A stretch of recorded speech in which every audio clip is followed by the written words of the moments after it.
Hello and welcome, one and all. Welcome back to the Light 'em Up Lounge.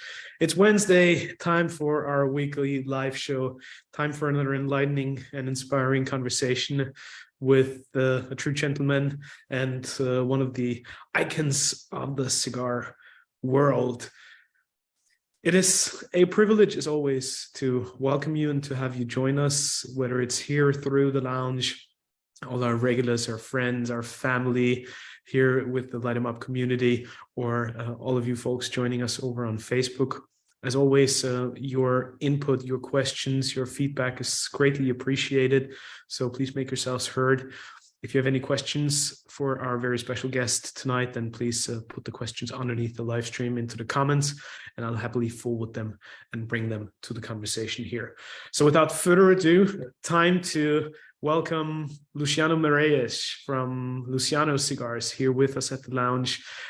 Luciano, we have had the pleasure before of sharing one of these live sessions and discussing your incredible work. And there's evolution, there's constant evolution in the cigar world with different companies and factories and relationships. Bring us up to speed, if you will, and please share with us a little bit of the exciting news and some of the recent evolvements and developments around what's now called Luciano Cigars after a very successful and exciting rebranding. What has changed ever since we last spoke and last had the pleasure here at the Light 'em Up Lounge? Well, first, good evening to all of you in Europe, Asia, whatever in the world you are, to all my fellow Americans who are watching, everybody else in the world. It's a pleasure to be with you, my friend, as always. I can't remember one single time where I didn't have the pleasure to share, such an amazing conversation with you every time we encounter. So it's always a pleasure to be at your show, to be with Light 'em Up and Much appreciated. all the family. So thank you. We are absolutely, my friend. We're talking about a gentle soul here, and I always enjoy very much our time together. So man, a lot of things I think changed, right? A lot of things happened. The rebranding of our company was something that we've been working on for quite a while, and now it's concrete. Now it's in place. We have a sales team out there selling our products, distributing our own product, and now we can say that we are truly a seat-to-shelf company and that deliver a tremendous customer service. That's our goal with our distribution, and I think also our operation here in Esteli, in Nicaragua, has been quite has received quite an upgrade in terms of farming. So we have expanded substantially our farming this year in Pueblo Nuevo, in Condega, as well as Jalapa. So we are living a dream in that sense. It's always what we wanted to do. And you referred this into your call for tonight. I'm so blessed to have this team and have everybody that's involved, passionate about what they do. It's not just like my situation right now is not one of, where you just can hire people and wait for them to do the job. It's like most of the people that are working with us are because they came to us and said, I want to work with you. And that makes a whole difference, having Very true. People and true hearts behind everything makes a difference. So we're extremely excited about the future, about the present. We're extremely excited about the tobaccos that we are producing, the quality of the tobacco that we have from the previous years. They're now getting ready. The new tobaccos that we are planting right now, the amazing varieties that we are working with, seeds that we've been developing over the years. So we're extremely blessed, and I think that's probably the biggest news. not only our operation continues, not only we upgraded and we have our own distribution, as well as I think it's getting better and better. So we are very, very happy about that. I can imagine. Well, Luciano, it feels like at some point over the last couple of years, you truly emerged as a rising star, and so did your company. Even though you had been behind the scenes of the cigar industry for such a long time, it was more in the last couple of years that the profile of Ace Prime, Luciano Meirelles, and now Luciano Cigar has truly started to shine and to sparkle. When did you start thinking about taking that step of the rebranding, or what was kind of the trigger where you felt you wanted to steer things into a slightly different direction, or what was the intention behind that? I think it was just a natural consequence of the growth of the brands. But I must say that man, when we started this business, I don't believe I ever had the vocation to be the front or be like in the first line and putting myself, my brand out there. I think my vocation has always been to work behind the scenes, and that's why I think I was very resistant over the years to do what I'm doing right now. I'm very happy I'm doing, but it was a process to me, a process to kind of go from just kind of working behind the scenes, and I think the big mistake, quote unquote, of my life was one day to create a cigar and allow people to put my name on the cigar. Then there was no turning back. So now you have to be the face of the brand. You have to be the face of the company. So I think it was just a natural consequence. So when you start having a critical mass of products being distributed, especially if you're distributing with a third party, you naturally encounter challenges, because the other companies distributing their own brands and they have all the priorities. So it's just a natural consequence. We've seen this industry many times before. I think in our case, it's just a little bit different because most of the companies, they come from creating a brand, and then they go into manufacturing, and then eventually they will ferment tobacco, then they'll go into agriculture, right? So we kind of came from the opposite side. So we've been working with tobaccos, growing tobaccos, and making cigars for other brands before. Then in only at January, end of 2018, beginning of 2019 is when we launched our own brands. So, and of course, when you launch new brands, it's natural that you will be more in evidence and you'll be more the face of the company. And then when we launched Ace Prime, I think it was a great season. But for some reason, we noticed, because first we start like really trying to learn how the consumer perceive our brand, how the consumer perceive our company, right? So I have a very good friend who also happens to be was at that time the head of marketing of Ace Prime, and he also works for a very large PR company in the United States called Pinkston, and they did a study on our brands and our cigars to not just find the impressions, the online impressions, but also like a survey with several retailers asking this question. So when you think of the cigar, do you relate to Ace Prime? What do you relate the most, right? It's not how the question was formulated, but something like that. So we found out that the brands were more connected with Luciano, that name, than actually to Ace Prime. So that was kind of what triggered the idea of rebranding. The idea of expanding, having our own distribution is something we've been working since the beginning of the year. But like the idea of naming the company from Ace Prime to Luciano was actually based on a marketing study. So people already connect more the brands to the name Luciano than to the name Ace Prime.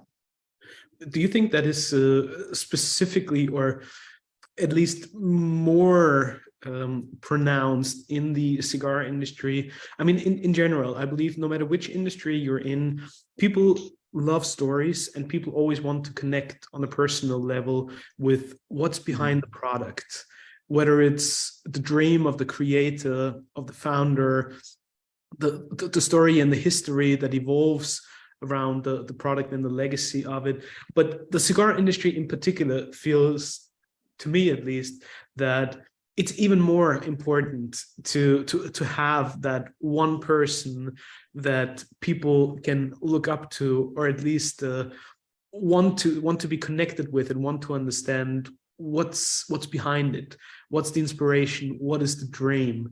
Do you feel, because of the nature of this very and humble product, that people are more inclined to put the person first? Yeah, I think so. I think there is a connection between, family businesses like this, that having a personality behind. It seems like our industry makes everything very personal. Although there are companies who, the personality who gave name to a certain brand or a certain company is not here among us anymore. But those brands, they stand, they still extremely popular. I think the idea of the brand is not just about having someone. And I just want to be careful here, because I know so many people that might think a little different. And I say this with a lot of respect. I think we do have some brands that have a personality behind. They're not necessarily people that are deeply involved in the cigar making, which is fine, because they build. I know a lot of people who build business from scratch, and now they have people of their trust and great, minds behind the manufacturing of the cigar and the concept of the cigar, and you become just a representation of the brand. I think that's the only thing that I can promise live, that I never want to do, is to kind of lose touch of what we do. So I think we have this campaign now called "We Are Cigar Makers," right? I think I could not tell an honest story myself. I'm not, again, some other people can, because they actually have a story that they built and now they dedicate their 100% time. I don't see myself doing that. I might have to limit the size of my company to not grow as much, so I can still, in touch with growing tobacco, in touch with blending, in touch with controlling production. So those are things that I'm passionate about.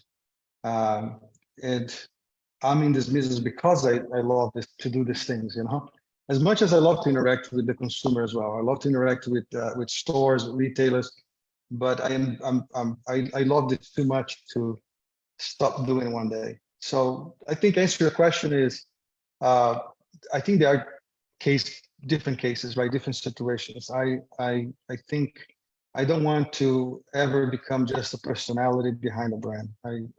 I need to be here in Esteli. I need to be touching the tobacco. I need to be growing the tobacco. I need to be blending. I need to kind of check production once in a while. Those are things that I'm extremely addicted to.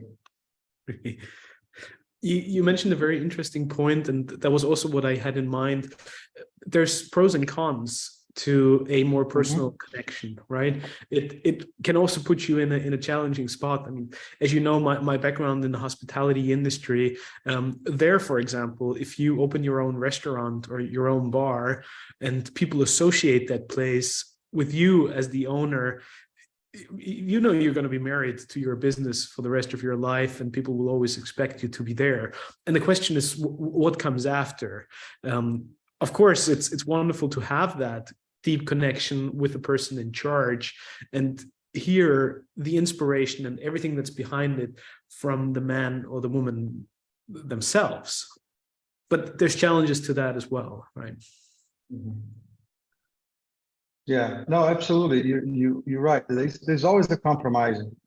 I think in one hand, if I'm here in Esteli, I might not be able to really have that kind of every week routine of visiting stores or doing events. So I have to kind of separate chunk of my time just to do that and then be back. So they requires more effort into traveling, back and forth. I think this is the price, we pay and we compromise. I might not ever be able to be, like some other company owners that they just can be everywhere. They can be every single event. They can be in all trade shows and stuff. There's always a compromise, and you always lose a little bit. Uh, by the way, I love to interact. I love cigar events, especially cigar events with meaning. I think we talked about this before. I need to be doing something in a cigar event. I need to be making a cigar, putting a cigar apart, or answering questions. What I don't like much is the kind of cut and light. I like to talk to people. I just feel like, when you go to an event like that, you want to truly interact. You want to truly somehow bring something, take something, So, but yeah, you're absolutely right. And it's funny because that's right now. It's the time where I'm thinking about this a lot. There's a bigger load too in my shoulders right now. Since we not only have our own distribution, but also our operation here has been shaped a little different too. So, how do you feel people are reacting to those recent changes? Are they very open and receptive? Do you feel that the vibe or the energy or the perception of people has changed when it comes to the cigar, or is it more just like the front plague that has changed a little bit, but still with the same principles and the same experience behind it? I think that's a very good question. And we had a sales meeting. I can see that Ed is here in a group right now. We had a sales meeting yesterday and we discussed it. I think at the end of the day, Reinhard, I think the answer is on the numbers. How much orders are we getting? What I can tell you is we're extremely busy. So we are catching up with production. We're trying to fulfill all back orders and really deliver what we are promised. We're promising to deliver. I think that's our focus right now. Of course, when you have like a situation where you have eventually a business disagreement, or you decide to kind of part ways, and there's always some tension. Human beings, they trend to take sides in things, so we are very binary in nature, right? We think that if I'm friends with this side, so therefore the other side is my enemy, right? So we have but I think it's very, very little. In fact, it's something that I realized myself. I think I can say that I made some mistakes, and we all make mistakes in life, and I've done a few, in this process. I think actually I noticed that I started being affected by very, very little, very, very little barking here and there that actually was truly not relevant and was not actually real to our factual story.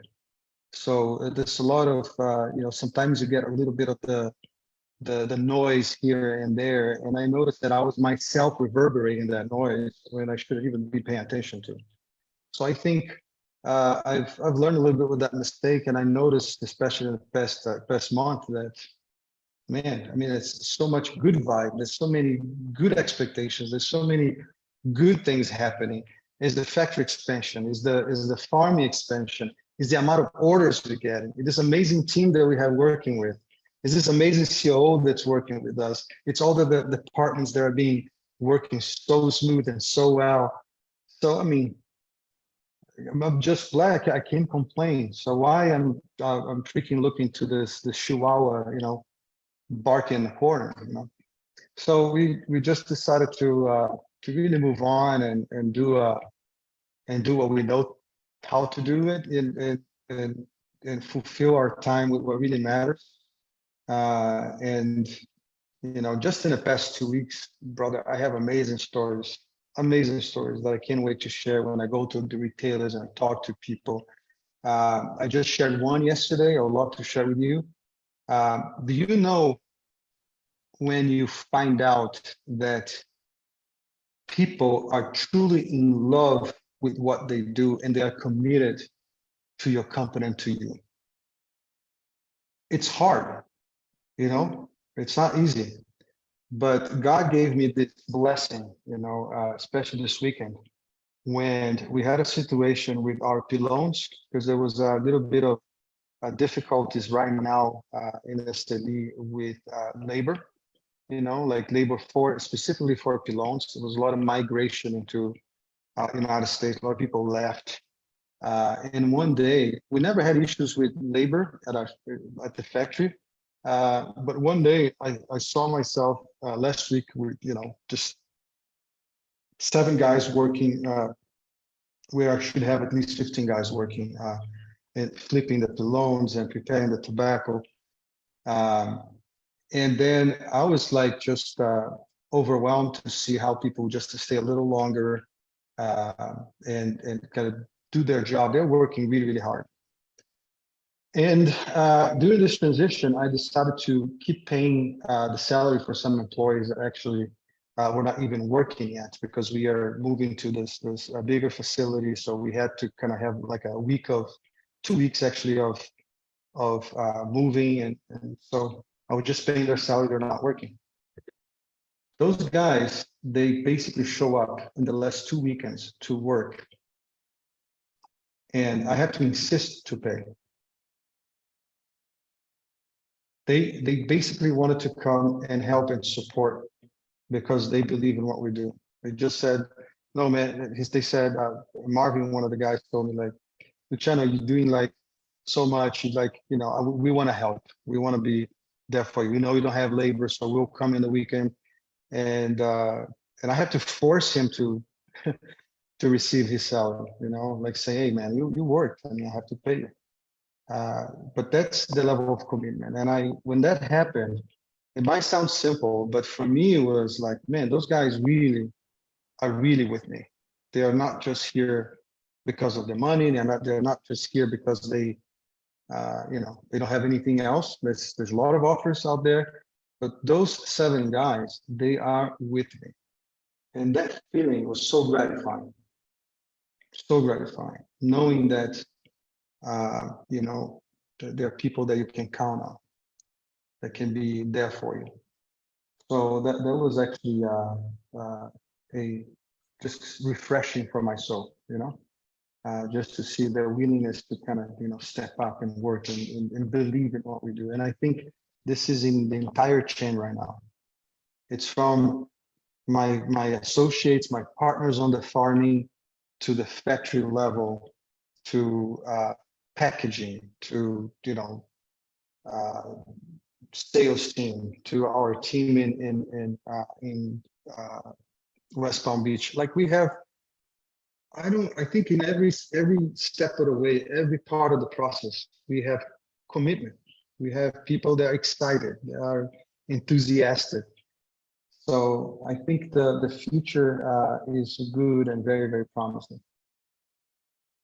I would certainly agree with that, and what a lovely story, or to feel just what's behind it.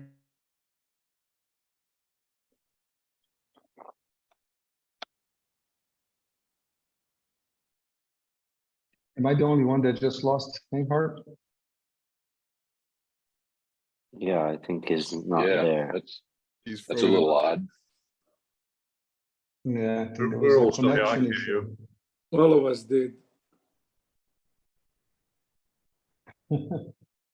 Okay, who's gonna take over? I'm sure he's there, because if he dropped the whole connection, we would have all lost the connection too. Yeah, probably it's a power surge in Central Europe.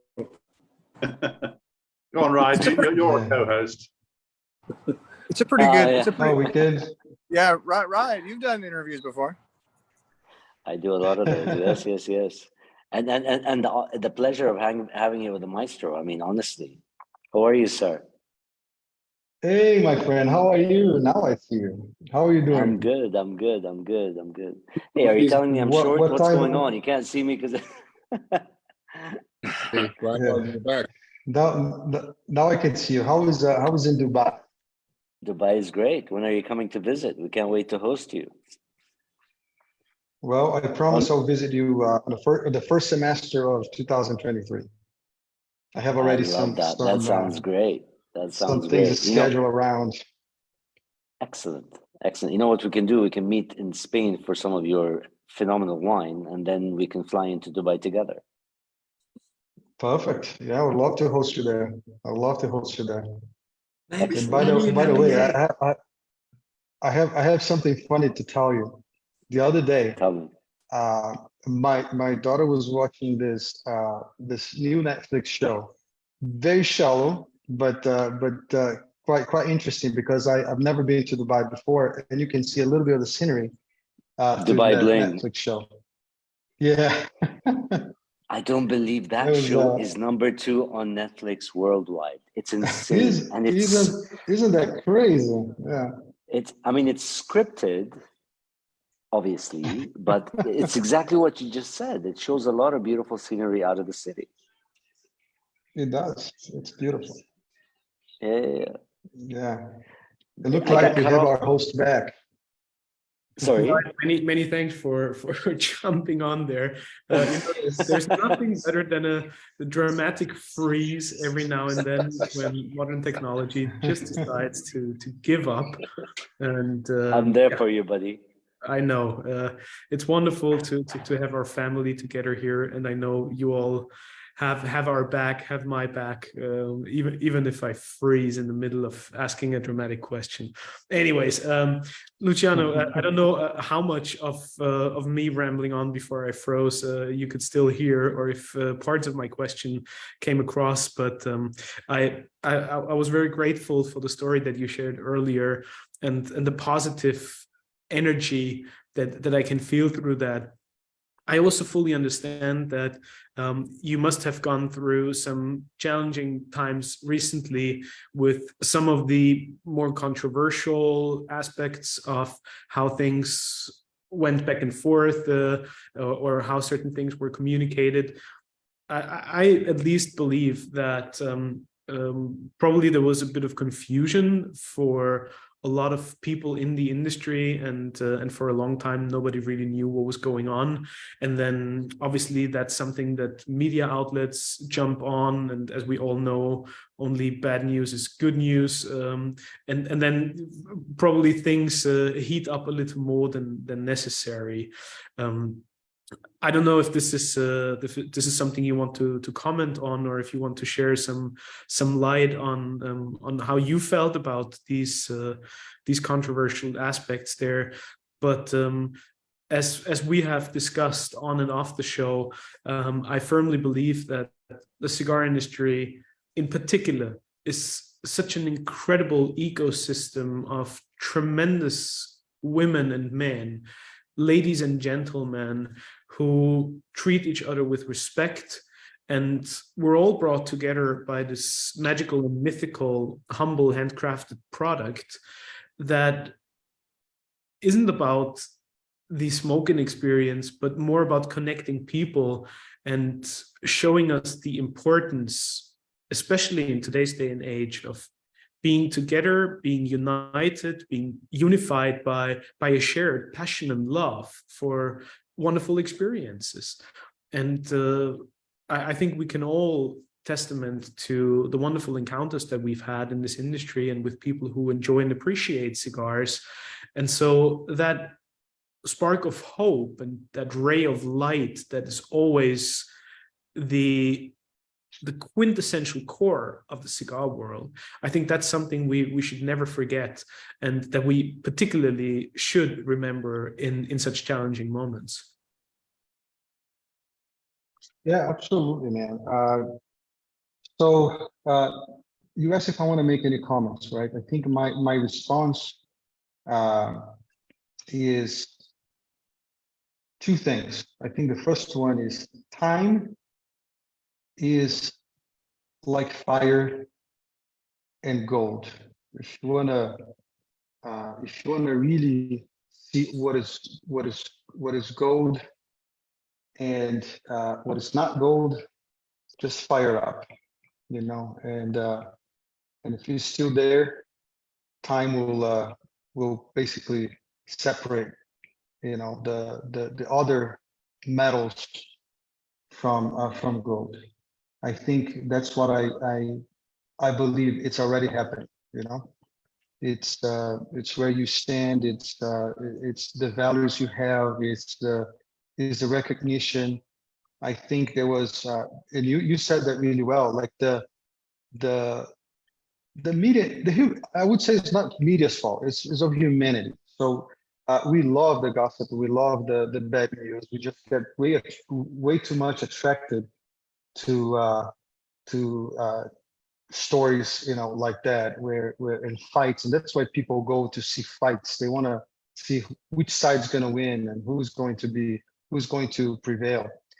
So that mindset is natural, and I understand that that's kind of attractive.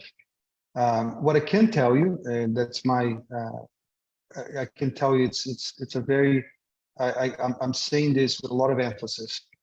I never attacked people, even sometimes to people that I dislike or that I don't have a, you know, great admiration for. I never attacked them directly. I of course I got upset. I got attacked, and I was a little hurt. But I was more hurt because of the previous relationship, because of what we built together. You know, like you cannot say after you work 4 years with a person who basically blended all your cigars and go ahead and say, oh, he's not a blender. Oh, he doesn't know what he's doing. That's silly, you know. But that was a little upsetting. That's the only part that was upsetting to me. And again, never attacked anyone. And I don't know who said this. I think it was Michelle Obama. When they go low, you go higher. So that's basically what I intend to do, and that's what I'm doing. I'm not just I'm not going to address you know, personal attacks or anything like that. I don't think it's productive. I don't think even the cigar community is interested, to be honest. We get attracted, but at the end of the day, it tires us. You know, it's almost like sometimes you just want to eat everything that's in front of you. But at the end, if you eat too much, you get sick, you know? So I think people think it's attractive, but actually it's not doing well for themselves. I'm more interested in spreading you know, the powerful message of the people behind our cigars, the quality of our tobaccos, putting together products. I heard this from a very close friend of mine.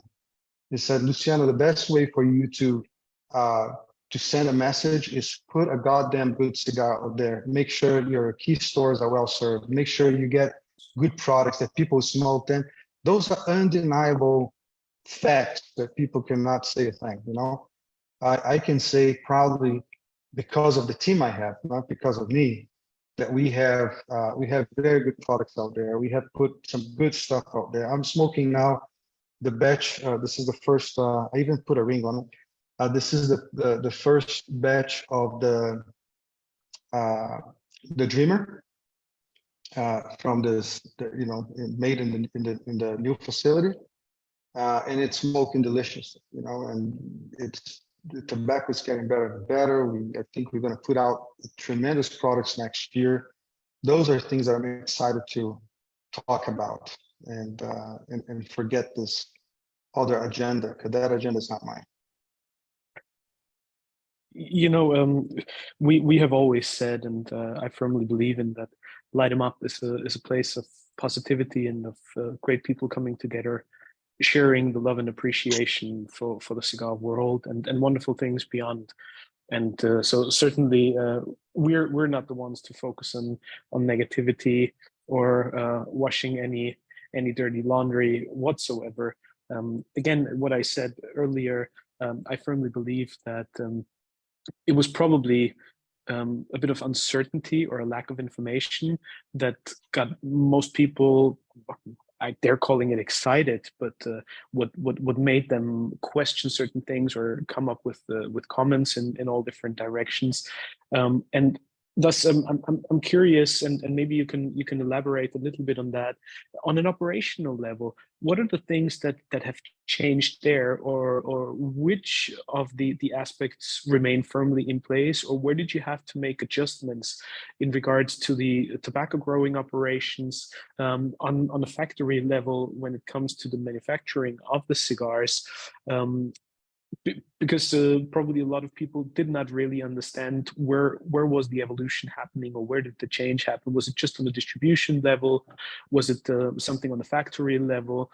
And the way you now described it, and the way people understand it, I believe, is that you're truly making that step into a vertical integration where every aspect of what you do and what Luciano Cigar does, from the seed to the actual smoking experience, is thoroughly controlled and set up along the standards and expectations that you have. I think what changed. Well, first we will announce some of the things. There are kind of cool things that we want to make sure we announce properly, through a press release and stuff. But I think the only thing that I can objectively tell you that changed was the fact that we have our own distribution now, which is the number one. I think everybody benefits out of that because, full-time national sales manager, who is here, by the way, working and serving the community of our followers and people who consume our cigars and they like our products. It's probably the main change. The second change is there was some sort of division between who was responsible for certain farmings that we had. And this was mainly Erajo's responsibility, was to actually he was responsible for the growing of Pueblo Nuevo, right? That's probably the only change that happened. So now he's not anymore controlling that aspect. So we decided that would be better for him to do his thing and I'll do mine. So we have actually our agronomist engineers are the same. Our labor is the same. The land is the same. The ice, is we have a lot of people watching and they know how we want things done.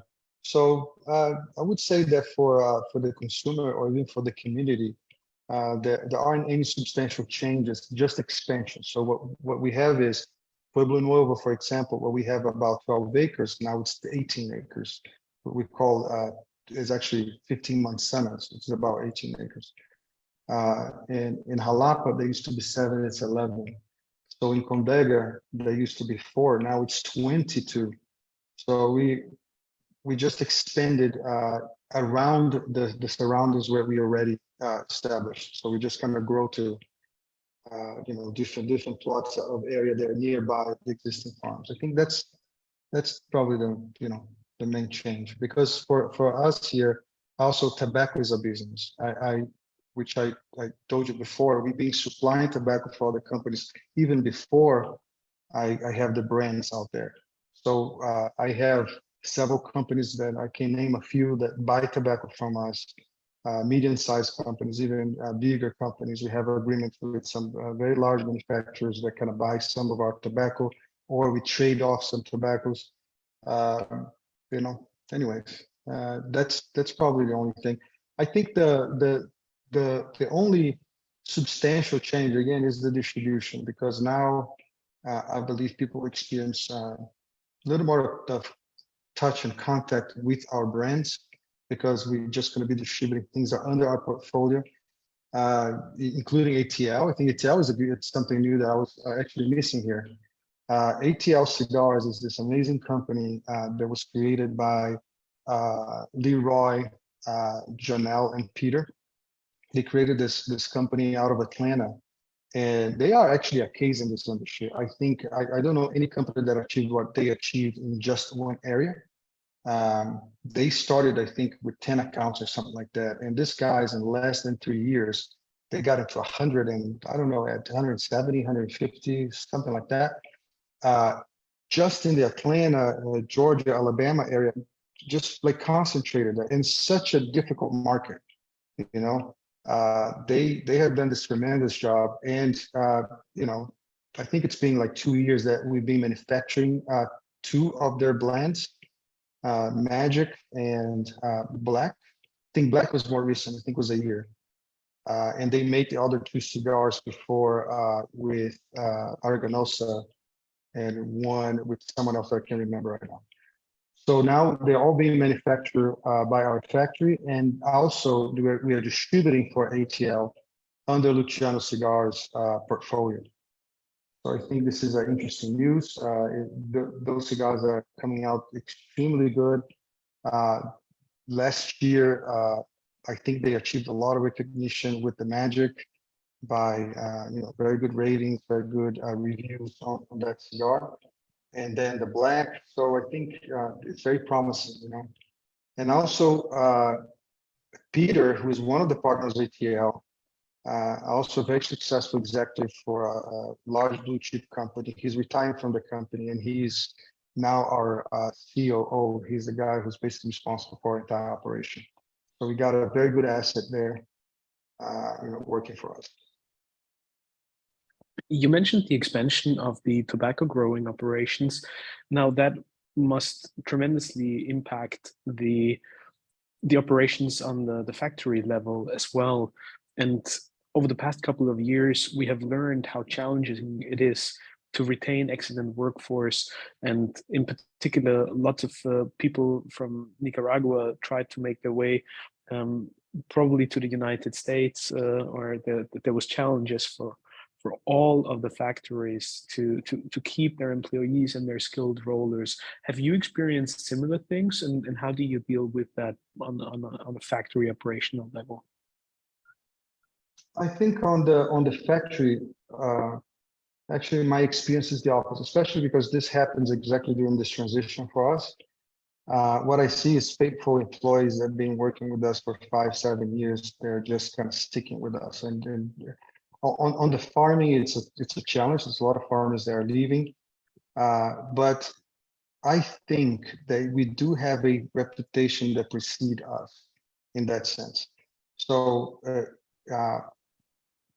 as you know, I don't market this type of thing. We don't keep telling people because we are better. We are not better than anyone else here. But I think there are some companies here in the state, I would say the majority of them, that treat people with respect, with dignity, you know, and then that makes that process much easier when you do that, you know, because you have people that want to work for you. Like I gave the example of we have for the short period of time, you know, a lack of people, not because we didn't have people, it's because we grew. Some of our operation had to merge, and I had, you know, a lack of almost like 2 weeks people not working. So I had a lot of work to be done. And then we had this situation, but I'm very confident that this won't be an issue for us. And also we keep the operation completely separate. So the tobacco business, although it serves our factory, it serves other factories as well. So it's a different business with a different payroll, with a different administration. And then we have the factory who basically buys the tobacco from this other entity to produce the cigar. So it doesn't affect anything with the factory. It's just a new business model, a new investment that we're doing on the tobacco business side of our group. That's an excellent point. I was thinking that probably as a logical consequence, you would also be looking, of course, at a ramp up of cigars in production, demanding a much larger working force there on the Galera floor, obviously. But I totally hear your point, and I certainly think that in any industry now, we can all observe the challenges of finding the right talent, keeping the right people, and we all have to do a much better job in focusing on our internal way of thinking, in our internal marketing, if you will, or communication, and to get the message across that you as an employer truly care about your people and that you will take care of them for a long term. Because we put this in our announcement and the invitation as well. And I know that is something that has been bothering you for a lot. Like, how do you build something, whether it's a brand or a company, a dream that can stand the test of time and that will be relevant for generations to come, and not just for your lifetime or our time on this planet, right? And that is a crucial aspect of that. That's true. And also, I want to point it out that there is a lot of burden. There's a lot of weight that we carry as tobacco growers and manufacturers. And I think this is actually underrated, undervalued. When we launched this campaign called We Are Cigar Makers, I hope people understand that the responsibility of having hundreds of people, hundreds of families that depend on what you do and what happens in sales in the United States, there is an impact. There's a very serious impact, and there's a huge amount of responsibility. When you have employees that no matter what happened, if there's COVID and you have to close the factory, and you know that they are with you for 5-7 years, and you have to take care of them, you have to continue to pay their salaries, you have to take the burden, take the financial heat and support them. So, and the same thing with the manufacturing. So you have to support them no matter what happened. And you know that our tobacco business goes through different seasons, sometimes difficult seasons. Here in Nicaragua, we had 2 times recently the COVID and the fever unrest that happened in 2018. But basically, factories have to close and shut down and not operate, or the depression where we didn't have much orders of cigars like in 2016, and you have to continue, you have to be steady, you have to maintain this. Now on the tobacco, same thing, you know, the farming. So there's so much responsibility. And I'll tell you that, man, it's much easier. It's much easier to just have a brand. Just own a brand and contract cigars. That's no risk. You don't have to take any responsibility. In fact, you don't even want to find out the story and know really, you know, what's behind. You actually prefer not to. So, and well, again, I'm not making generic statements here. I'm not criticizing anyone. I'm saying that's the reality. You know, if you want to have a seed-to-shelf operation, you want to be a cigar maker, you have to go through to this responsibility, to this pain, to this, you know, it's a lot of work. You know, it's a lot of responsibility. It's a lot of people involved. So I just hope people understand, you know, that the effort and everything that's behind this. You know, of course, we have brands that are already established, you know, in the market. We have, and in fact, to be completely blunt, we have stores that buy our products. We have brands that are recognized. I have manufacturers that are willing to take production from me at any time. I could just say, you know what, I'm just going to have a brand and forget about it. But then this is not me.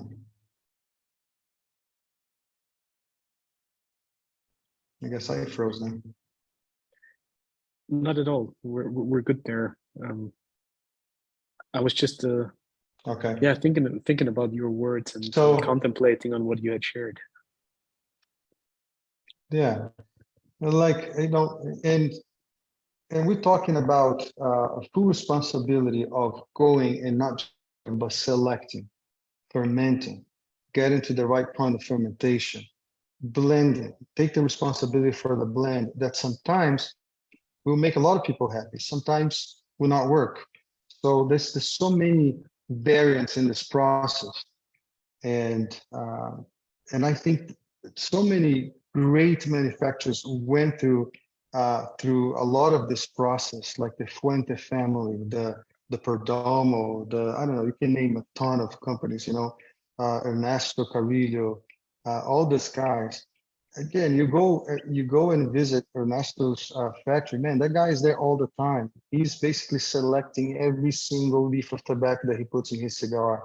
He's in touch with everything. He created a culture in his company, and he's doing this tremendous job. And the Fuente family, all they created, all their hands-on, controlling everything. So I just hope people we start to pay more and more attention to this, and I think they do. I certainly believe so. And what matters is opportunities like these, where you get to share such insights, or where people, the end consumer, the people who enjoy and appreciate fine cigars, can truly get a grasp and an understanding of some of the more behind the scenes things. And I mean, I get it. There's for sure plenty of cigar enthusiasts who couldn't care less about what's behind the scenes, and all they want to focus on is enjoying their cigars leisurely and casually every now and then together with their friends. But in particular for the people joining us here, I guess everybody who takes an hour, 2 hours worth of their precious time out of their day to listen to people from the cigar industry, that's when the magic happens, and when you can get that message across and truly go on that deep dive, and that's important. It's what keeps the flame burning. Luciano, I'm curious. What's your sort of 30,000 feet above perspective on the industry currently? I mean, you have gone through an intensive process of making adjustments to your business now. The industry has tremendously changed over the past couple of years. First, forced through the pandemic and everything that came with the aftermath of COVID-19, the uprise of virtual programs, which at the beginning was a necessity, and now has become a magnificent tool for people from all around the world to be more closely connected and to have an opportunity to listen to these treasured stories. But with your behind the scenes insights, how do you think about what's happening in the industry right now, and where we at as an ecosystem? Listen, I was here in Esteli 5 years ago when we had a real struggle where there was not much consumption. People had actually too many cigars in their inventory here. There wasn't new orders coming. I'm talking about everyone, especially the big companies, especially like General Autovis. All these guys had some, huge stock of products. And for some reason, the market was not as it is right now, right? And in the past 2 years, I think those are years that we have not just the boom of cigars, but the boom of new cigar brands. So you see new cigar companies being created, which I think it's healthy to the market. But if you ask me about the future of this industry, I think this verticalization that we did, being able to control every single step, I think will be extremely key for the future. I think that will be a time where I think we see already some sort of a plateau on sales. So it didn't decrease, but also it stopped increasing as it was increasing before. And that created a kind of false idea that, you can make as much cigars as you can and you eventually sell. I think that that will change. I believe that in the very near future, I don't think much of those brands will survive. I think the ones that will continue to be steady are the ones that really control the production, that can actually sit in tobacco and not consume the tobacco for a while, and play with inventory, like, keep producing cigars, even knowing that those cigars are not going to be sold any soon, but at least he'll have inventory for the future. So that type of control is very important. I know because we make cigars for other companies, and most of the times we get a PO, we get an order that's already sold. Someone just sees something on the internet about a new cigar that's coming, and I'm receiving that PO at that same time, and I have 60 days to manufacture and deliver. so it's a no risk business for many of these companies. The risk stays all with the manufacturing, with the tobacco growth. So when something like this happens, like a crisis, or there's any issue like we had with the initial, period of COVID and with the civil unrest, those companies, they are not a priority anymore, right? It became just a secondary, because you have to protect your business, you got to pay the sellers, you got to make sure you have your own product, your own inventory. So I think these brands are always fluctuate with this ups and downs of the market. They're always going to feel that hit, when it comes. I think companies that control their tobacco and manufacture cigars and can, somehow protect themselves and create a layer of protection to the situations, I think they will actually not just survive, they will strive. I think there'll be a slow growing now on the consuming markets as well of premium cigars that will continue, but I don't see the kind of massive boom that we had, during the initial times of the pandemic. There's different dynamics to look at there as well, I believe. The US market obviously has seen tremendous growth over the last couple of years, and I've heard numerous people share your perspective of a certain plateauing effect there, and the growth slowing down ever so slightly, or coming to a halt pretty much. At the same time, though, in the international markets, there is a vastly different dynamic, primarily because of the changing consumer behavior, whereas Cuba dominated the international markets for the longest time, and now, because of pricing policies, lack of inventory, shortages of cigars, people have to look into alternatives and non-Cuban cigars. Last week, we had Scott Wines and Ricardo from Tor Imports in the UK here, and they shared some of their insights in the percentage shift from Cuban to what they call the New World cigars, and they explained the term and how they framed it. But how do you feel about that, and what's your thought on the international markets and the growth that we're seeing there? Because that's not going to go away anytime soon, and the situation with Cuba is not going to get any easier. That's a very good point. In fact, I think when I was answering the question, I was probably focused more on the American market, and I agree. And in fact, we are breaking every record of our international sales right now. And I think it's not just that the people don't have Cuban cigars, therefore they're going to the New World. I think it's more like they're discovering the New World. They're discovering that actually. Absolutely, I fully agree with that. In the New World, and I am not afraid of saying this, we have a better construction. I think we have more flavorful tobacco. We have better quality of tobacco because we ferment our stuff. So again, you know that joke, right? Do you know when a Cuban cigar is real, when it's fake? It draws well, it tastes good, it has a good construction, it's a fake Cuban. So, I feel it is true. I mean, I was given actually a allegedly Cuban cigar, and because of my condition, I immediately recognized some Nicaraguan tobaccos there, some Dominican tobaccos, and I said, "Oh, this is a great fake Cuban cigar, much better than Cuban."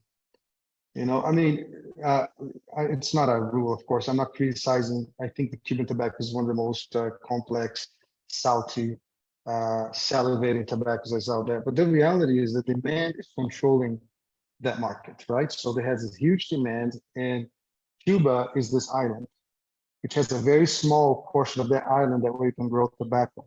There's physical limitations, where you just cannot, fulfill all the demand because there's not enough tobacco.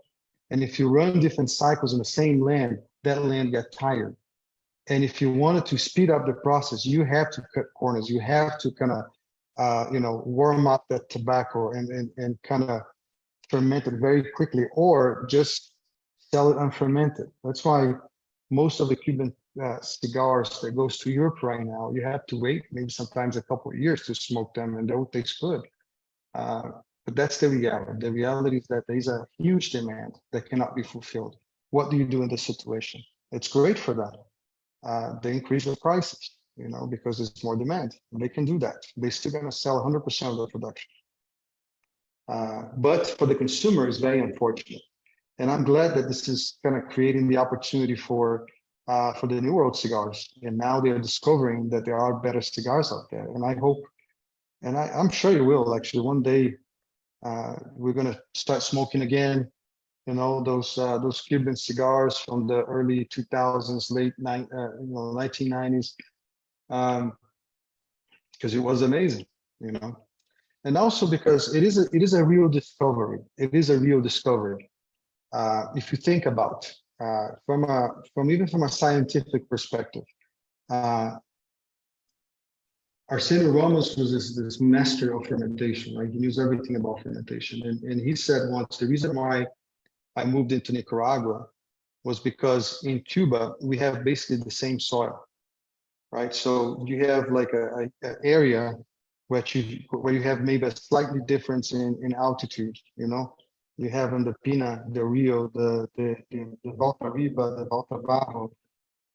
You have the outskirt of Havana that has a different type of soil. But the difference when you make a soil analysis, it's very similar. It's the same with the Dominican. But what changed the flavor of the tobacco in Cuba was always how you ferment and the varietals that you use, the seeds that you use. That's what makes the blending in Cuba. But Cuba, the word puro that we use in Spanish for cigars comes exactly from that Cuba culture, where you're going to make a cigar from the same plant, right? Now if you compare to Nicaragua, it's a different story. I love to use tobaccos from Dominican to blend with Nicaragua because he adds a lot of components there. I've made actually cigars here that have predominantly Dominican tobacco, and then add some Nicaraguan tobacco. But look at Nicaragua.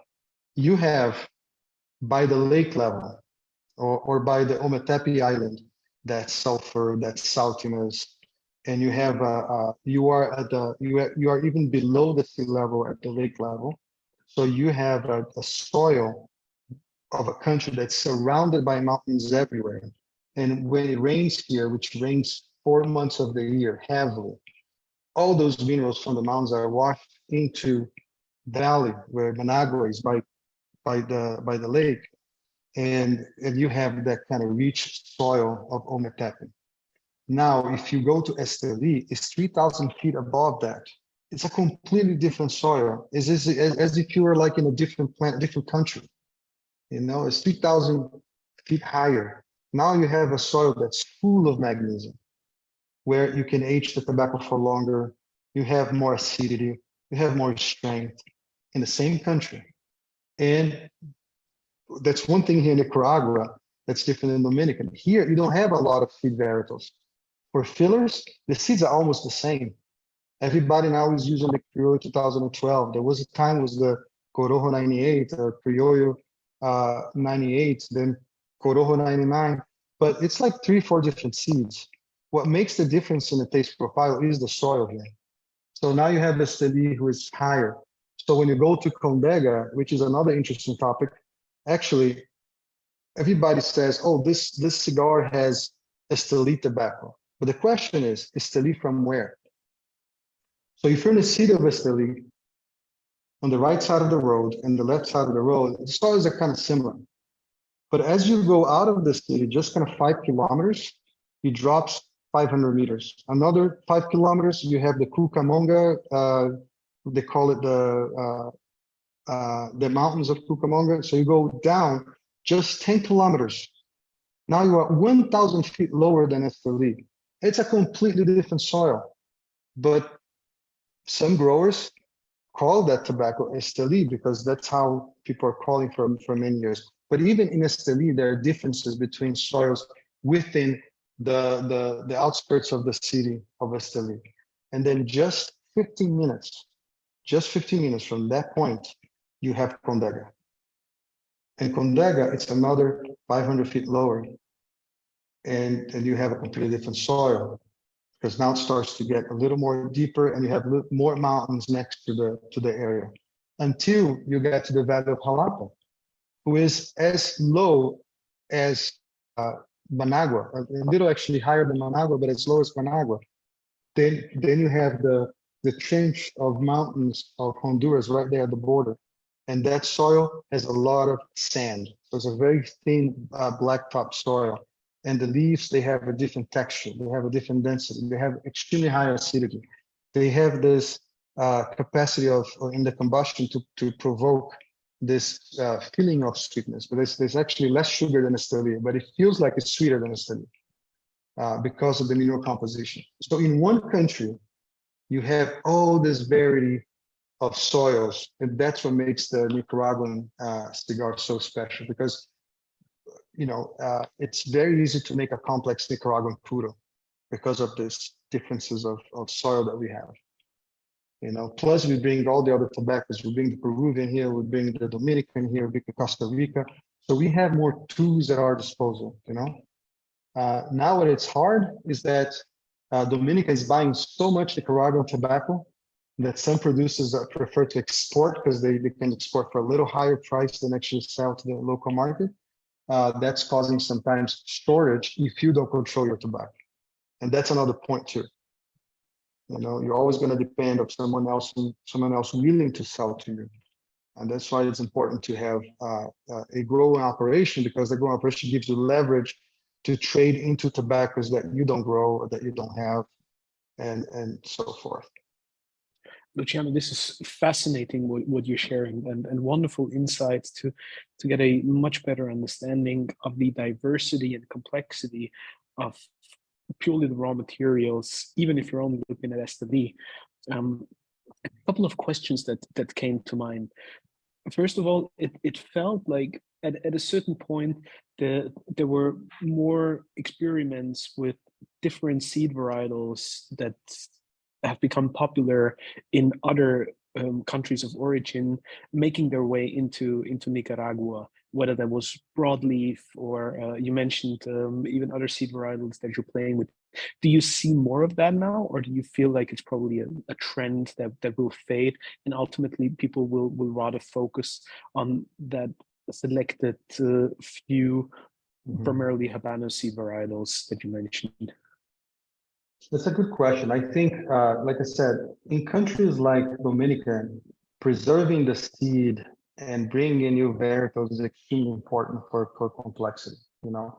I find small nuances between the regional Piloto Cubano and the Corojo 99, Corojo 98 that they grow there. And I find a little more difference between the Allure and the Piloto Cubano, but they do have very similar characteristics. In Nicaragua, there's not one single similarity between any of the regions. So it's almost like easy for even the beginner smoker, if you educate them to smoke the different fumos of each one of the regions, to identify that. Why I'm saying this? Because I think the new seeds that you see being developed is more about finding the right genes to make sure that that seed is resistant to certain plagues and to certain diseases. I think there's always a search, and you have companies like Jay Cortez here with Oliva Cigars and Oliva Tampa that are extremely good in doing that. I know two of them, they're geneticists, and they are phenomenal. Those guys are truly scientists, and they're always trying to improve a certain seed. It's interesting is that some of the seeds, they still call it the same name because of the characteristics and structure of the leaf. I have some leaves here, but they are a little dry right now. But there's like, I don't know if you can see here in the camera, but there's like certain structures and how the veins are positioned. And so usually the Criollo, we have more vein structure. Because of that vein structure, you have more strength and more concentration of minerality. The Corojo was a seed that was originally created for wrappers. So you have more space in between the veins. So it's a different characteristic to the tobacco. The tobacco grows different. They grow a little wider, the leaves. And if you want a thickness, you have to actually prime it differently as well. So I think the search for new seeds are more towards controlling plagues and controlling diseases everywhere. But in Nicaragua, it's the same thing as, if I could think of a comparison, it's when you make a tomato sauce, like sometimes in the tomato sauce, if you add just a little bit of garlic, a little bit of onions, it makes difference, but it's still a tomato sauce. It's not a pineapple sauce. It's still tomato. Tomato is predominant. It's there, right? So the soil is so predominant that actually I know a few people, very few, that can smoke a tobacco from Esteli, from the city, a Corojo and a Criollo, and tell me the difference. The concentration of magnesium is so high. It's almost like you give someone like a very salty food, and you ask him to find how much of truffle he can feel in one or the other. The salt is just taking over into everything, right? On the blending, it's funny because when you blend, that's when you see the nuances of each one of the tobacco. And when you create contrast, like if I put like the Ometepe that has salinity, that will enhance a little bit more of what the Corojo characteristics have. A little more of the earthiness, a little more of the sweetness. And then if it's a Criollo, you won't see that much. It's almost like you need another element to actually understand. But if you put like, one leaf next to the other, maybe visually you can see, but the flavor, it's very, very hard. I know just a few people that can do that. Another thing you made me think of, and if you allow me to draw another analogy, is the understanding in the wine world of when you take the old French understanding of how wines are classified and even named, it's purely by origin. And when you enjoy a glass of Chassagne Moragé, it's not a grape variety, but it's actually a very specific plot of land with unique characteristics that will ultimately tell the end consumer what to expect. Whereas other countries, Austria here, Germany is also a good example. It's a different understanding where the grape variety usually defines what you read on the bottle, and people would rather differentiate, well, am I in the mood for a Riesling, a Grüner Veltliner, or a Chardonnay, right? Do you think that there might be a slight perception change in how people think about that in cigars as well? A more terroir-focused approach? Yeah, no, I think actually it's a combination of both. I think that an interesting approach to this is how it's basically biology, biology and physics. Like every single biomatter is what? It's carbon and water. Without carbon, that's no biomatter, right? And in the tobacco, for example, is almost 70% of water and 30% of carbon, of real matter. Water, it's what makes it's necessary for the structure. So the plant can absorb nutrients, so the grapes. And what the conversation we had before, it's very helpful to this thought process here too, because it's actually a combination of both. A good example is how we feed the tobacco plant and how we use fertilizers to the tobacco plant. That will help all of us understand a little better this process. So if you have a plant that doesn't have enough roots and doesn't have the soil doesn't have the right pH and the amount of calcium and potassium, that plant cannot absorb the fertilizer, nitrogen. It cannot absorb that. It requires for you to have a very kind of balanced pH so the plant can actually eat. Right, so I can throw a huge amount of fertilizer. The fertilizer is a salt. We actually dry the plant, and you're not going to have the water that's needed. So there's a balance, just like in our body. If you just kind of eat too much salt, you're going to retain a lot of water, but your body will not actually absorb all the nutrients that are necessary for your survival. And then you're going to have vasoconstriction. Your blood pressure will be elevated. So in every single biomatter, a necessity of balance between both in the wine, and I'll explain with the wine. So grapes like Malbec, it's a very resistant seed, can be grown in valleys like the Patagonia, and can be in cold weather, and can be grown in a kind of a medium type of weather, which is Mendoza, Argentina. So you have these two completely different grape weathers that grow the same grape. For some reason, the same seed grown in one place have smaller grapes. The other one has more grapes. The one that has smaller grapes has more skin, more protein. The other one has less protein because there's more sugar, more carbohydrates. There's more water in there.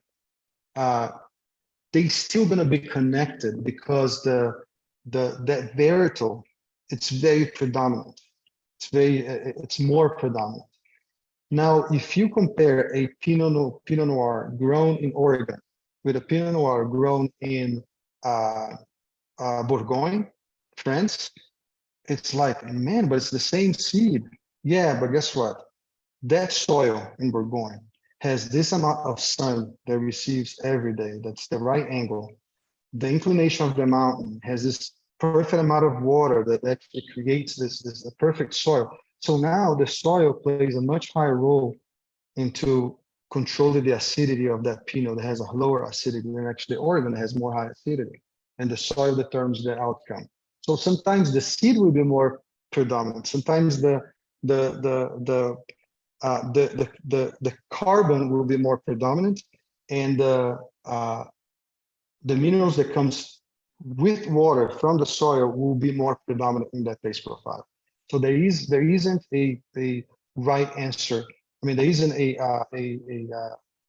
absolute answer to this question. It's a combination of both. So is tobacco. I don't know if we talked about this in this show. It was a different one, but we talked about how certain leaves are meant to be aged, some are not. Just like the wine. If you age a Malbec for more than 5-6 years, you're going to start losing important characteristics of that wine. And that's why usually the Malbec that comes from, especially cold places, you see that the bottle is thick, the neck is tall, and the cork is also tall because you want less oxygenation, you want less oxidation into the wine. So it's a little more sealed because it's ready to drink. When you look at a Bordeaux, you can age for 100 years. There's still sugars coming out, but this is grapes. One type of grape, one variety of grape, a different variety of grape, one region, different region, but they behave different with time and the reaction with the oxygen. So if I age a Jalapa tobacco for 10 years, it's going to taste like paper. It loses everything. If I age Esteli, I can age for 20 years, 25 years. The more magnesium, the best it ages. The more salinity, the best it ages. The more potassium doesn't age so well. The more calcium, the lower is the burn. So there's a lot of interesting aspects into actually how, and people ask like, oh, but the cigar changes over the years, even with Jalapa. Of course, because if you have a blend that has a tobacco that ages in a certain way, another tobacco that doesn't age so well, another one that can age for longer, the longer you wait, the more the one that ages better will be more predominant. So the blend will change as you smoke. So the taste profile will change. Because now you have a tobacco that's kind of muting over time, it's fading away, and one that is actually becoming more and more prominent. And that's the explanation about how cigars behave different over time. It's because you have, in a blend, you have different varietals of tobacco from different regions that age different. That's fantastic. Absolutely fascinating to share those information. When you think about creating a blend with everything in mind that you just said, and I know the industry is always focused on consistency and trying to reproduce the exact same aromatic and taste profile in the cigar year after year after year. Have you ever envisioned a cigar project where you're more focused on the evolution further down the road with the specific impetus on the aging potential and how a blend might evolve after time, or are you always focused on putting out the product that is ready to smoke and at its prime the moment you release it into the market?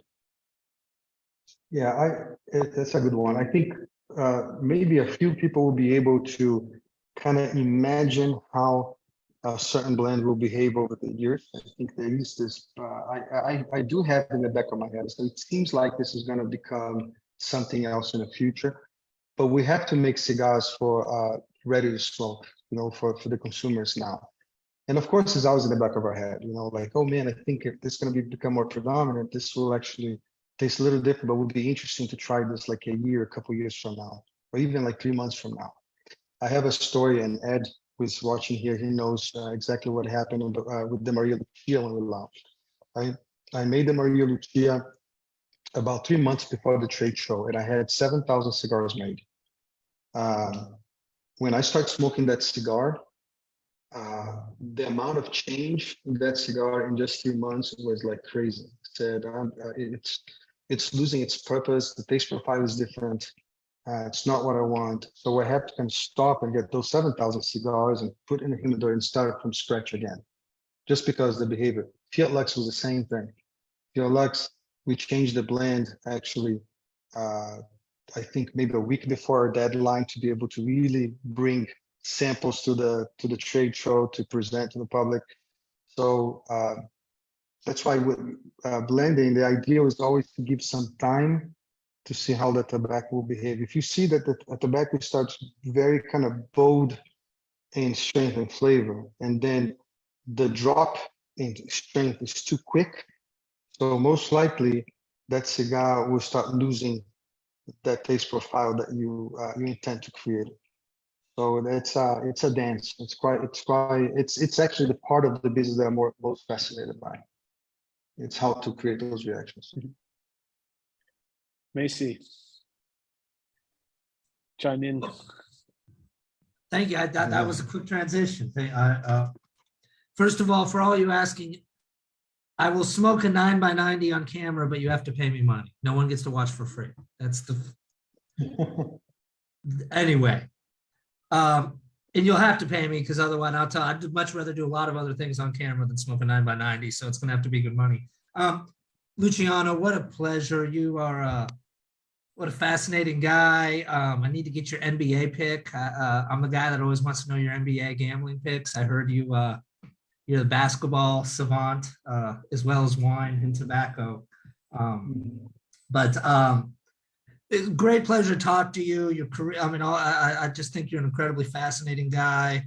I understand you have a background in business development, diplomacy, and all that kind of stuff. I'd love to even hear you go on sometime about that. But I'm a lawyer dealing with my own stuff. And let me just say this, these things pass. Your attitude, this stuff passes. You're very philosophical in how you handle this stuff.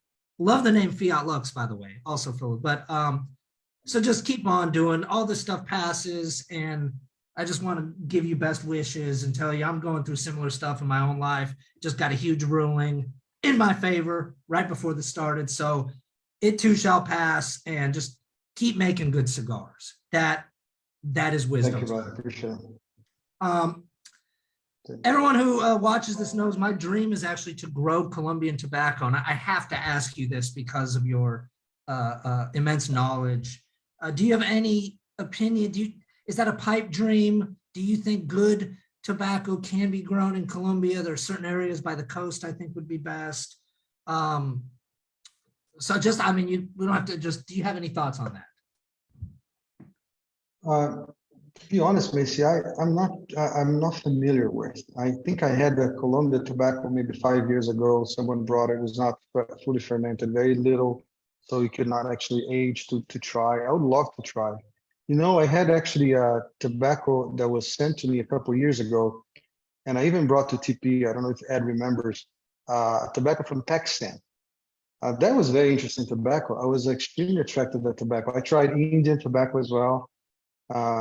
But I to be honest, I wouldn't know, but this is not hard. You can actually there's of course, agricultural restrictions. You have to see how is in this in US, but you can basically get a sample of the soil you intend to produce and analyze it. That's how it's done. These days with science, basically it's just a chemical analysis of the soil. Where would you can is see there, from I'm sorry, is there yeah, I a was going to say particular, you can see from bacteria to minerals, everything can be analyzed.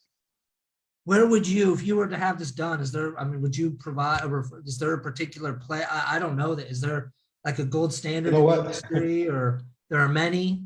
I think that guys like the Placencias and the Padrones, they disrupted this logic where tobacco needs to be grown at a certain limit of altitude of the ocean. So this was actually how it was done, in Sumatra. That's how it's done in the United States in Connecticut. That's how it was done in Cuba. So there were pioneers who said that, no, we're going to grow tobacco in the mountains. And then we got what we got here in Nicaragua. So I think it's try and error. I wouldn't say, I have no idea how the start of Colombia is. You would have to try, in a certain different altitudes, different soils, and see how the tobacco behaves. You might actually create another element in the taste profile that people don't know. And at the end of the day, that's what Nicaragua, I think, contribute to the market of premium cigars. There was a time where there was a disruption, about 5-6 decades ago.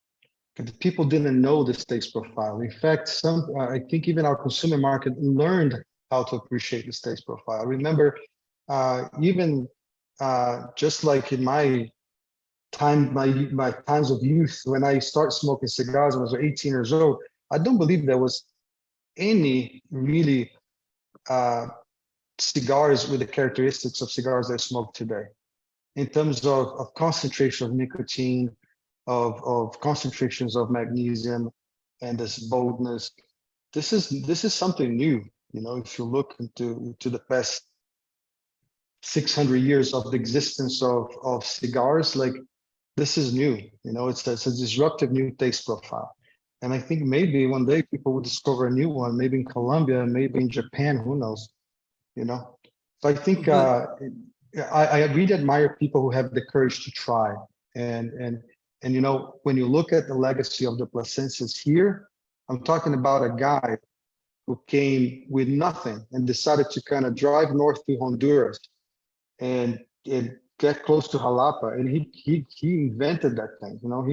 He said, I'm going to try tobacco here, and it's probably one of the highest consumptions of tobacco for every single factory here comes from Jalapa, because one guy was resilient enough to actually develop that culture. I think I would love to see more, different flavors rise from different countries, and those countries, contributing to our cigar community, bringing new flavors to be blended with something else or just a puro. Yeah. And if I may, and I'm sorry, but if I may be greedy here, are there any best practices you've noticed in your experience as a buyer and blender of tobacco, that certain farmers, cultivators, that these practices, things that you look for when you buy tobacco, that I like farmers that, do X, Y, and Z, or can you talk, and I'm sorry to be greedy, but can you just maybe talk a little bit about what you look for when you buy tobacco, or tips for someone that has this dream of, here are some best practices that I have noticed? I think it was Carlito when we had the professor show right after the trade show. I think it was like end of July or beginning of August, and we are talking about this. He was like, okay, because my thesis is the more information you give to the consumer, the more he consume. The more you educate the consumer, the more they consume. And of course he agreed with me, but at the same time he brought up something really interesting, which is like, but listen, there are trade secrets everywhere, even how you bottle certain wine, or the time of harvest, or how you, and I respect that. I think it's true. And as it is for farming, I think people farm differently. There are some different ways of farming here, different traditions. I know people that when they're gonna start the first priming, they wait until there is 1 millimeter of the leaf that starts to get brown. That's when they cut. I know people that actually do they do a little different. So they like to prime all the volado before it gets darkened. So it gives a little more strength to the crown. And then they prime from the top, just like the wrappers. So the middle of the plant gets more sunlight, the leaf thickens, so you get more viso out of the plant. So there's people that have different practices that kind of do different things. Also in the fermentation process, they do different too. Some people, I know for a fact that Padron keeps at 7 keys, his secrets in how he ferments. But I know he has a different process of fermentation that he likes to do, you know. I know people that like to use a little bit more of water to speed up the process in the first 6 months. I know guys who are purists because the book says no water for the first 6 months of fermentation, then you add water afterwards.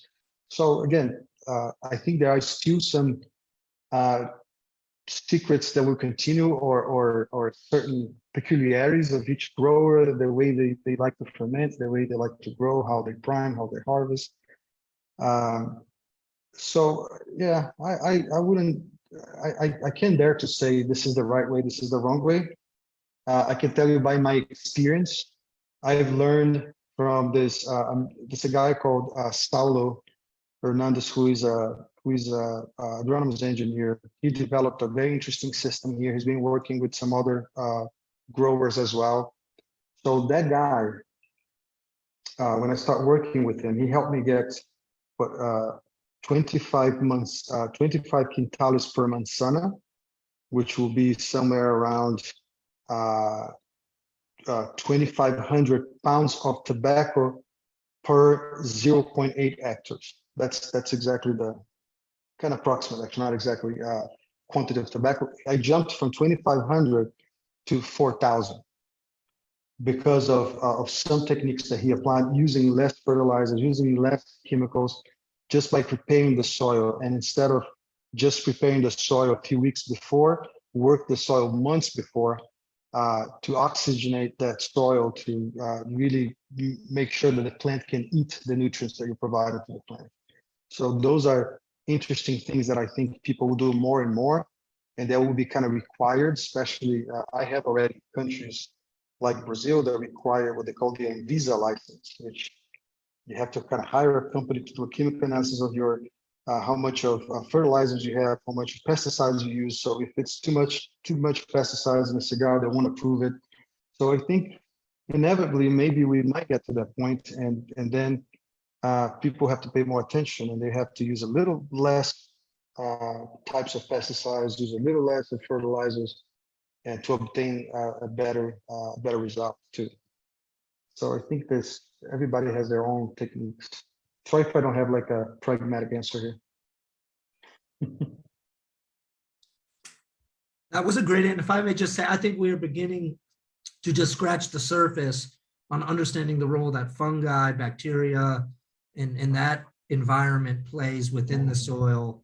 And I think there's maybe a lot that can be done there, even in terms of not just nutrients, but the kind of down within we're learning a lot. So, but anyway, thank you very much. And I hope to see you all Puro Sabor. I'm going to celebrate. I'm going to Puro Sabor. And if you have any tips, hope to see y'all in Granada. Yeah. Sounds good. Macy, many thanks for the question. And Luciano, before we get towards the end of the show, there was a very interesting question that Alberto, one of our regulars and friends watching on Facebook, asked them, and it's one that I'm very curious about, and I believe it speaks to your philosophical nature and the way you look at the industry as a whole, and not just your business individually. What would you like to see change in the tobacco and cigar industry? And if I may extend that question, what do you feel that we could all do better to help the industry grow and evolve and become an even friendlier place for the people who enjoy and appreciate it? I think this is a question that I've been getting recently, and my response is information and knowledge. Field looks amazing.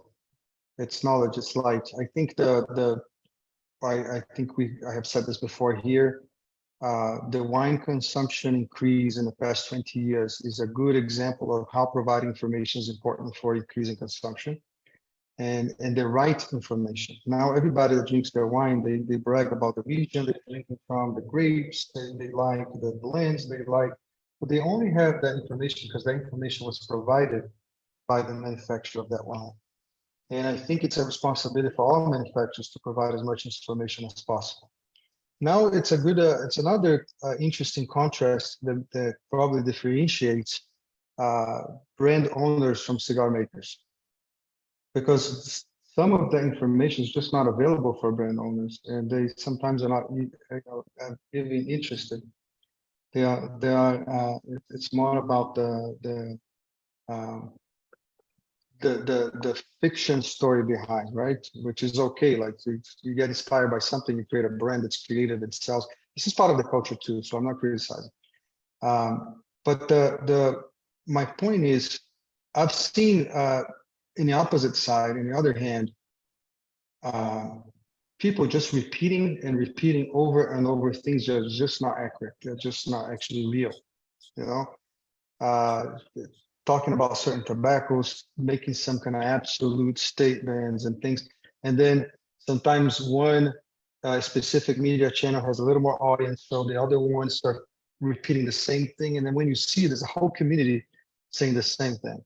It's a whole myth between, the short ashes versus the long ashes, and fermentation, and strength, and what is a Maduro cigar, versus a cigar that just have a dark wrapper. And so I've seen that we still fall into the same trap, of just kind of perpetuating some things that are not actually accurate.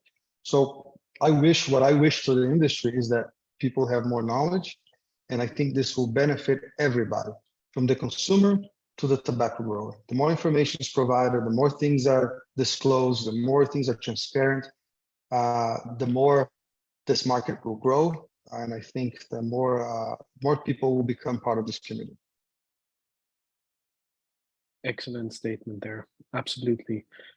If I may add a little follow-up question to that, do you feel that responsibility primarily at the manufacturer side, or where do you see the role of media coming in and the changing media landscape, but also obviously the receptiveness on behalf of the consumer, in order to make that message truly sink in and get it across? Yeah, I think we had a good example at the beginning of the show. Like we say, okay, so media loves bad news, right? But at the same time, we love to consume what media provides to us. So it's almost like we're feeding that same cycle all the time, right? I believe that it's everybody's responsibility. The minute you say, I'm a brand owner and I'm going to make cigar with this company, I don't want to even know if they have good practice or not, if there's child labor involved, if they don't want to know, because if they know, they'll be extremely uncomfortable, right? So it's their responsibility to make sure that they're buying cigars from a company who actually pay their employees with dignity, treat them well, treat them with respect. So it's also a brand owner responsibility, as it is from the consumer, and that's why we have policies for other consuming goods out there. That's why you see a lot of restrictions now in the textile, so we're not going to actually buy textile for certain countries, certain companies that actually are, paying under minimum wage salaries, or using child labor, or there's modern slavery involved. And there are many cases popping out, and I think this is going to become more and more important. Maybe in US, it's a little different. The culture is a little different. So people are more about like how the cheaper they can get something, and usually the consumer really don't care. But I think there will become a time where you're going to actually buy a cigar and pay maybe a little more, knowing that actually people are getting paid what they deserve to make. And then you're going to have your conscience clean that you're actually helping to change the system, to perpetuate better practices and in our industry. So I think it's everybody's responsibility, but that's undoubtedly that on the manufacturing side, it's the major responsibilities of the owner of that manufacturing. So it's my responsibility to make sure that we do the right thing here at the farming level, the manufacturing level, and now at the distribution level. Just a little thought that comes to mind here is I was contemplating a lot about the type of news that gets shared, be it online or through established cigar media in the print space. It feels that there is a bit of a redundancy in the information provided when you think about press releases and the statements being put out. And it's usually about a new release of a cigar, and then when product gets shipped or hits retail shelves. Do you feel this is something we could possibly think about to find a different angle in terms of what is being put in a press release? What are some of the pillars of transparency that you could envision that could add value there, and maybe an idea for a completely different idea of sharing information about a new cigar or an idea that you're working on, or maybe something even, you're a synesthete like myself, thinking about different industries and linking different fields of expertise maybe. Yeah, I think we would need a more like elective approach to this, because unfortunately, the current, it's really strong to the other side, it's still, I think this will change. As I said, my vision of the future is that this has to change, but there's still a very strong current against. I have a very close friend of mine, which I'm not going to mention, of course. He's a dear friend to my heart. And we were in an event together. And then I was talking to, I think it was one podcast, just kind of not a video podcast, just an audio podcast. And he was asking questions, and I was talking about, the differences between the Steli tobacco and the lower Condega, and the difference to Pueblo Nuevo and stuff. And he's like, "Chin, you got to stop this, man. People, because he's a friend of mine, he can say these things to me. He said, people get tired of this, man. You gotta just kind of stick to everybody does, man. Just talk, about the flavor of the tobacco and the taste profile, and that's it." So I look at him and I feel like, so I understand where he's coming from, and he's right. To be honest, I think there are sometimes the way we present things is because we think it's going to be easier for people to digest. Like this conversation we're having right now. I think a lot of people might be extremely interested in what we're saying. Like people might think, do I really want to know this, right? But I think that the trend of humanity, and maybe this is too philosophical actually, but the trend of humanity is always to slowly put effort to achieve something. It's like you don't gain muscles if you don't hurt that muscle. You can't run for 1 hour if you don't start running 10 minutes and 15 minutes and so forth. It's almost like everything in our life, it goes against the current actually. So if you want to control your health, you cannot eat all the sugar you want. If you want to control your weight and make sure that you are able to move, you cannot just eat because you have the pleasure of it. That's pure hedonism, right? So I think our consuming market are very accustomed to that type of hedonism, where it's, just give me a good cigar. I just want to enjoy the cigar, just forget about the story, forget about where it comes from. But when they start thinking, when they start paying attention, when they begin to value knowledge, information, and they understand the whys, it changes their lives.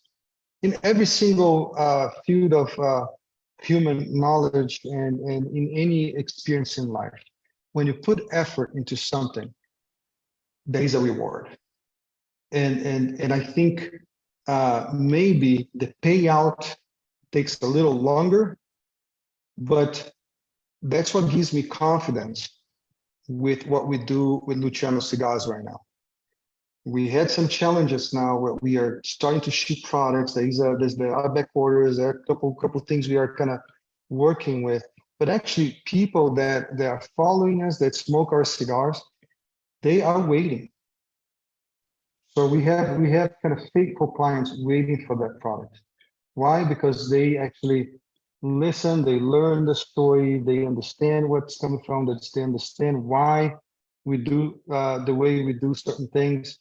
So I think in the long term, this is going to become more and more important. So information is key to humanity as a whole. You know, we went to the moon, and you have more than medicine today because of that thought process. It's people that lost, you know, nights and nights of sleep and focus and study and experimented. We just give an example of Placencia, and thanks to him, there's a lot of people doing what they're doing today. You know, thanks to the old Jose Orlando Padron. You know, thanks to Nick Perdomo, the father, and other pioneers that actually started to experiment the risk. They took the risk. You know, I think what we lack today too is courage. It's courage. I've been hearing so much like, oh, I've been in this industry for 35 years. And I said, no, you've been repeating over and over again, 35 years, the same thing. So it's not like, you know, as much as I am conservative into things that we discover, as I am conservative about fork and knife. I don't think anybody will invent a new fork and knife. So we're going to use it because this is forever a legacy, a discovery. But there are new things to discover. And I can tell you, to this day, I would say that here in town, probably there is no other bigger pioneer than Jay Cortez and Oliva Cigars. Those guys are kind of inventing, they are discovering new things, they're discovering new methods. There is new fermentation methods being discovered right now. So there's room for innovation in humanity, always for improvement, you know, always. So I feel like tradition is important. Legacy is important. It has to be respected, you know? So like the legacy of the Fuente family has to be respected. We're talking about the legacy of Placencia, and it has to be respected. But also the innovation of Jay Cortez needs to be respected as well. You know, I don't come from a family of cigar makers. You know, I am the first generation of a cigar maker, and I believe that there's a lot. I might have, you know, maybe family legacy. I'm not, but I don't think that's actually really important to build a legacy. There's a joke actually. Everybody, so the joke in town here, I'm sure they do this amongst the reps as well. It's like everybody that loves a brand wants to become a padron, right? But there is just one padron, and you cannot actually go back in time, be in the right place, the right time, and create the fork and knife again. It was created by Padron, and he has this business model. You know, he doesn't his ticket price is higher. He has a certain, you know, systematic way of producing cigars. He doesn't sell huge quantities, but he has this faithful clients that can always going to buy his product, and he has his reputation of good quality. That's admirable. That's a legacy. So my concern is when people start to kind of artificially try to create a legacy. I've seen a lot of, especially it's funny that I'll criticize. It's funny when I see Cubans coming all the time here in the city now, right? So the guy was like, I don't know, he was a manufacturer of metal pieces in Cuba. He was a butcher in Cuba. But this is such an imaginary of Americans. Like if you say you're Cuban, you think you make cigars. So I've seen a lot of new brands and new companies with Cuban guys in the background, and they always tell a story about a distant cousin or a great grandfather or father blah blah blah, and now there's a Cuban legacy created. You know, it's quite something. Fiat Lux, Luciano. Information and sharing with a caring heart and with a passion to build your own legacy, no matter your past and where you come from. And I want to thank you for all the information that you shared with us today. It's incredibly valuable and it's greatly appreciated. And I cannot thank you enough for taking the time and sitting down with all of us here with the Light 'em Up family to share some of your perspectives and insights and your philosophical thoughts about cigars, tobacco, and way beyond. Thank you from heart. It's been a tremendous pleasure as always, and continued success for all your endeavors and the future ahead for Luciano Cigars. Thank you very much, my friend. Thank you, Reinhard. Thanks for the opportunity. Thanks for the platform. Thanks for your audience that's here on the Zoom call.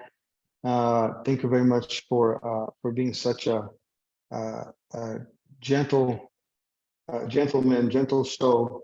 It's always a pleasure to be interviewed by you because you got the best questions ever, and your crew as well. So thanks for the opportunity again. It was actually refreshing for me to be talking about this again. You know, unfortunately, many shows we have to discuss all the things, and here I'm very happy that we had the opportunity to discuss what we all are passionate about at the end of the day. And that philosophical thought applies also to how we select our conversations.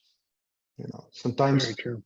it might be easy to just gossip because it's almost like our reflex. As our reflex is to eat the sugar, the good food, and drink more than we need and eat more than we need. Sometimes we chose our conversations in the wrong way as well. And I'm glad that you picked the conversation, the right conversation, the right questions, and I appreciated the opportunity. Thank you from heart, Luciano. Thanks as always. Our love to the family. All the very best to you, and light 'em up. Thanks for everything.